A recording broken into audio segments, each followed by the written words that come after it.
Well, hot damn, you've got that shiny new CMC calculator that can calculate bastard hip roofs.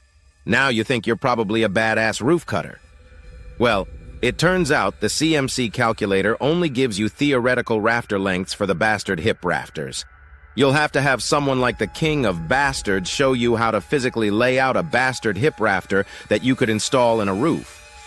Or you can download task model number 1 from the Roof Framing Help Desk app and learn how to lay out a bastard hip roof using 4 different techniques step by step. Also, please don't think you can use an AI bot to show you how to physically lay out a hip rafter precisely. The AI bots don't have a spatial brain cell to share among all of them.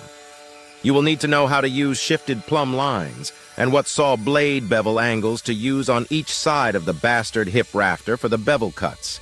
You will also need to know where to measure down from for the height above the plate dimension for the location of the C-cut.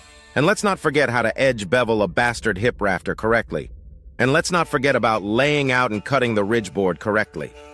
Now buckle up, Buttercup, and let's start the process of teaching you how to lay out a bastard hip rafter precisely. Download task model number 1, because the man is coming for your job, sweet cheeks.